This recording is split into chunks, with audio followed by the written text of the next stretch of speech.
Hello everyone, welcome back to Affinity for Commander. My name is Alex, and today I'm going to be running down a list of what I think is one of the most underappreciated of the new legends from the Universes Beyond Fallout decks.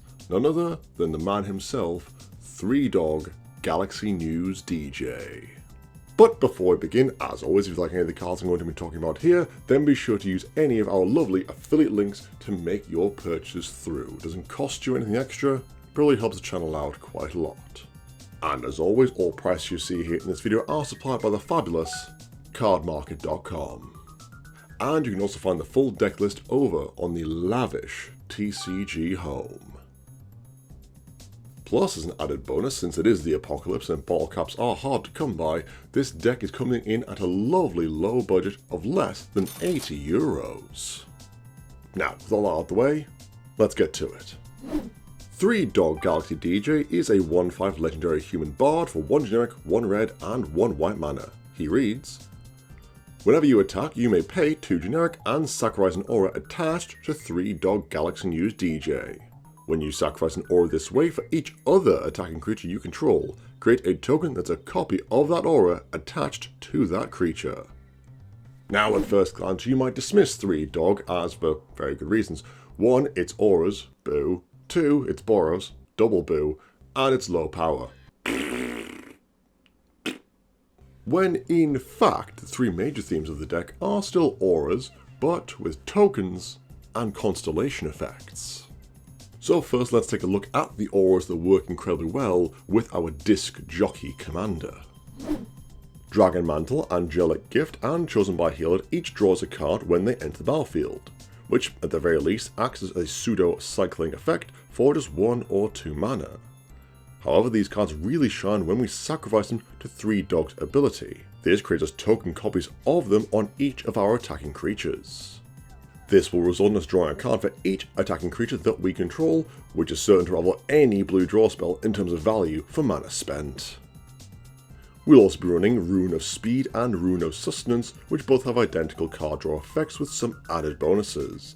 And let's not forget Unquestioned Authority, which draws us cards and gives our enchanted creatures protection from creatures, having them both being unblockable and immune to creature-related abilities. Moving on to aura-based removal, we have Chains of Custody and Faith Unbroken. Both of these enchantments have the potential to completely wipe out our opponent's boards when combined with 3Dog's ability, plus they also give quite a nice buff as well. In addition to creature removal, we are also playing Artifact Enchantment Destruction in the form of Flamespeaker's Will and Mortal Obstinacy. With enough creatures on board, these always make your opponents rather sweaty about playing their artifacts and enchantments, and are great for politicking. After all, it's just any artifact or enchantment, not just the person you hit. Up next we have our token producing auras, as we want as many bodies on the battlefield, so our commander can be giving out auras like they're going out of style. Cartouche of Solidarity, Nurturing Presence, and Squire's Devotion all create 1/1 tokens when they enter the battlefield, which is absolutely fantastic when you can make a bunch of token copies of these thanks to 3Dog. Knightly Valor is a higher mana cost version of this same effect, though you do get a 2/2 out of it instead of a 1/1. And both Cathar's Call and Commander's Authority will create you creatures every turn, which can get out of hand very quickly if you have enough copies of them in play. So now we've got a bunch of creatures out, but we need some ways of protecting them. After all, 3Dog's ability requires them to be attacking, and well, we'd quite like our creatures to survive their little trip into the wasteland, if you catch my meaning. Hyena, Felidar, and Eland Umbra all grant the creatures they are enchanted to Totem Armor, which prevents them from being destroyed by kill spells, board wipes, and combat damage. And in the case of Felidar Umbra, you can pay 2 mana to attach a copy of the aura back onto 3Dog so that you can sacrifice it again, creating multiple copies of the Umbra on the rest of your board. We also have access to Spirit Mantle and Holy Mantle to give our board protection from creatures. Just remember that 3Dog will lose these protections when sacrificing auras that are attached to him. So be careful not to leave him vulnerable to your opponent's creatures that can now only block him. And finally, to finish off our aura package, let's have a look at the higher value pieces. Ethereal Armor, All That Glitters, and Sage's Reverie will give your creatures huge buffs when you have several copies of them out, all counting each other towards their power and toughness increase, and the latter of these will also draw you a ridiculous number of cards.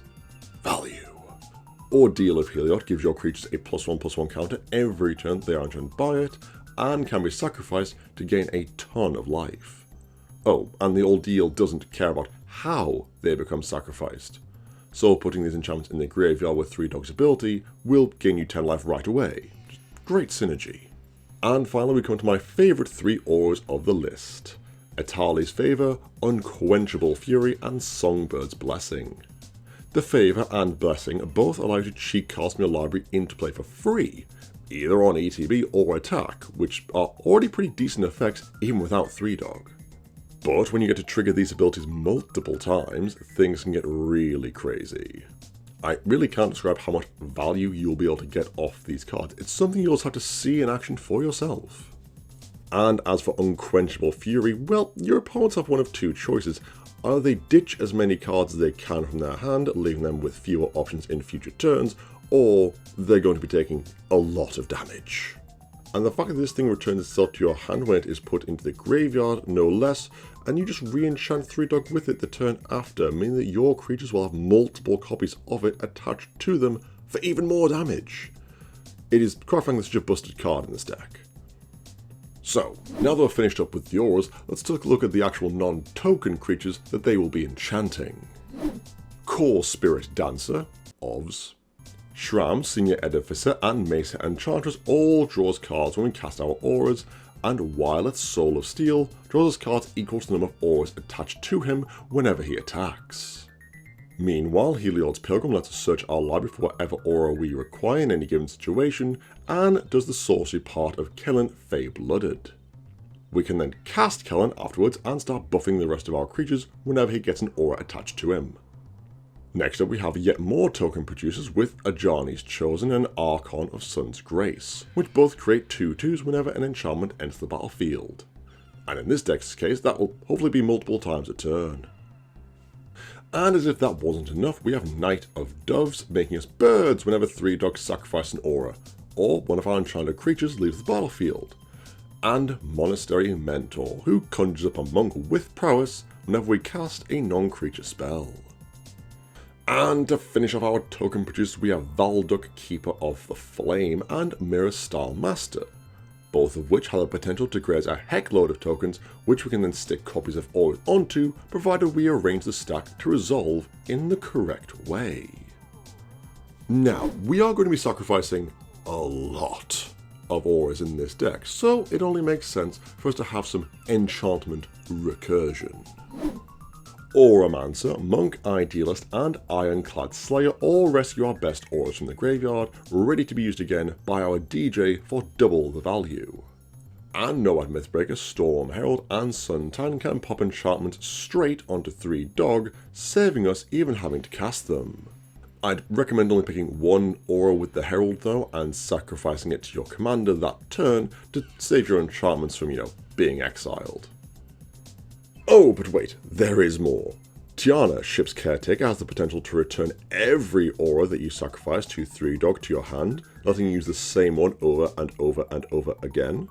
And the sorcery part of Crystal Dragon can recur an aura or legend to your hand before coming back as a 4/4 flying Vigilant Dragon. I do love spells with multiple options. Now, earlier we mentioned how powerful it can be to move auras around with stuff like Faladar Umbra to move them back onto our commander. So, let's see some other examples of that effect. Codsworth, Handy Helper, Arden, Intrepid Archaeologist, and Halvar, God of Battle each allow you to transfer auras amongst your creatures without paying any mana towards this ability, which in turn allows us to spend that saved mana on casting more auras and creatures to add to our collection. And Halvar gives our team double strike as well, which, that's also pretty neat. Now the next part is going to be our non-creature, non-enchantment spells, which for this deck is actually a pretty small list. Boon of the Spirit Realm is an amazing addition to any enchantment heavy deck, and this has the potential to make our little 1/1 tokens absolutely huge in no time at all. And speaking of tokens, Sigil of the Empty Throne will make us numerous 4/4 angels, which can quickly become a massive problem for our opponents if not dealt with early on. Winds of Wrath should act as an almost completely one-sided board wipe the majority of times it is cast, and Sphere of Safety should keep any plans of our opponents have of attacking us just simply gone with the wind.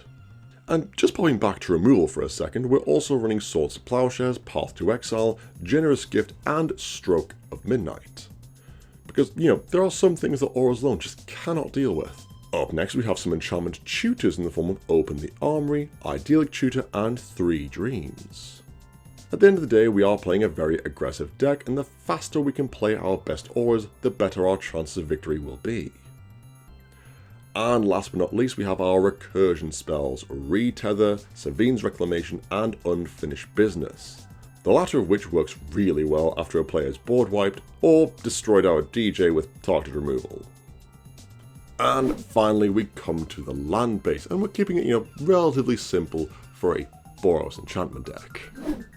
First off, let's run through the usual suspects. Command Tower, Clifftop Retreat, Battlefield Forge, Rugged Prairie, and Sundown Pass all help us to generate both red and white mana, and have the added upside of entering the battlefield untapped most of the time, ready for immediate use. No tap lands.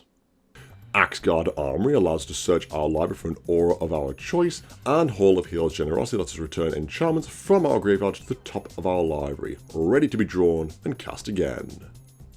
And considering we have a fair amount of card draw in this deck, considering we aren't even in blue, a cheeky Reliquary Tower won't go amiss, and of course Rogue's Passage will allow us to attack with 3-Dog without fear of our opponents blocking and killing him. And to wrap up our non-basic lands, we have a personal favourite of mine, Sunhome, Fortress of the Legion, which lets you give a creature double strike at instant speed.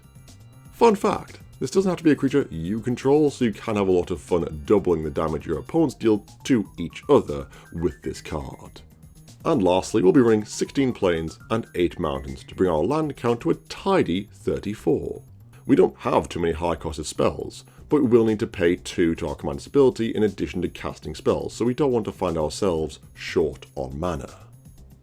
As I said earlier, 3-Dog is one of the most underrated commanders of this entire set, with an incredibly unique ability.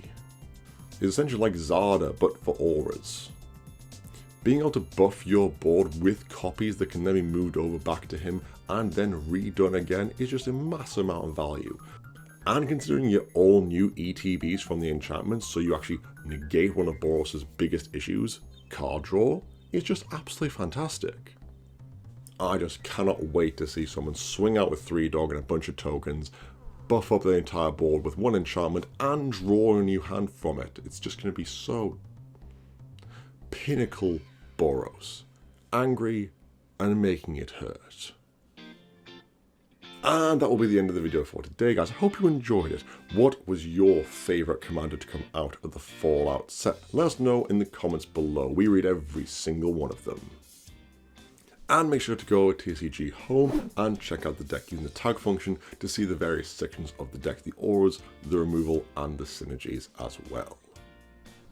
As always, this video and all Affinity for Commander content is made possible thanks to support of our amazing patrons. You guys are truly awesome.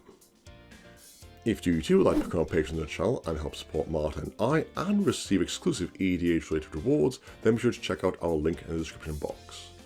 You can also support the channel a few of the quick and easy ways, like this video, subscribing, hitting that bell icon, and commenting on this video, or even just sharing it in your preferred social media platform. But that'll be it from me for today, guys. As always, I've been Alex, and I'll see you next time.